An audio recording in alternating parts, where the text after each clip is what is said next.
Eto, rumaisback na nga si Atty. Rowena Guanzon matapos idamay ni Gutesa tungkol dyan sa bagong pinagyayaw-yaw niya. Akalain mo ba naman? Si Guanzon ay dinamay pa niya dyan.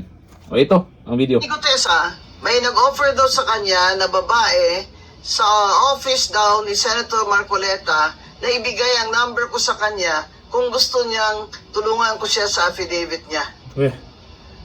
Dinamay mo pa ako. Isipin mo na lang.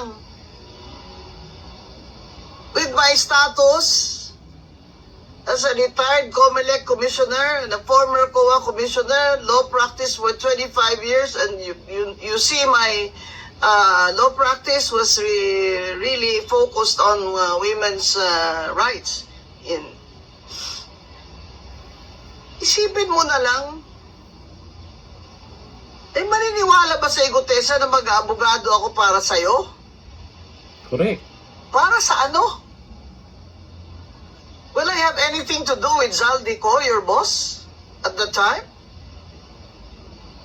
Pero syempre, mas mabigat ang maleta, hindi ba Gutesa?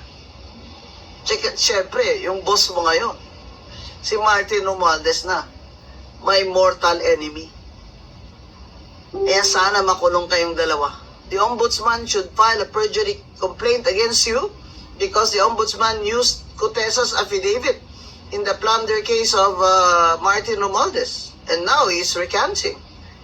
The Ombudsman should file a perjury case against Gutesa and include him as a co-conspirator in the plunder case versus Martin Romualdez.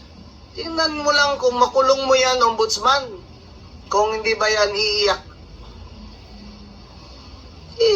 Gutesa is undermining the authority of the Ombudsman. The Ombudsman used his affidavit in the case against Romualdez, and now he's recanting. He's now turning around and saying na hindi siya nag-deliver ng maleta kay Martin Romualdez. Yung boss mo, si Martin Romualdez, Gutesa, mortal enemy ko yan.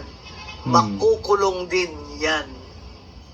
Ang tanong, kung papayag ba ang pinsan na makulong yan si Tamba? Oo, may maganda naman tayong mga sinasabi galing sa Ombudsman. Kaso nga lang, ang pinagtataka ko, yung mga nagko-comment wala silang tiwala Lagi sinasabi, drama, script, drama.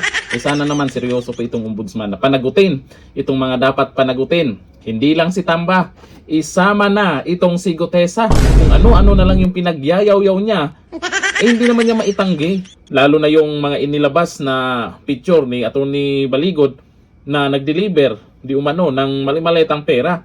Kasama siya doon, nakita mismo ang pagmumukha niya. Hindi ba masyadong halata, Gutesa? Siguraduhin mo yung galaw mo. Baka bandang huli, magsisi ka. Hindi to lang, thank you. Bye-bye.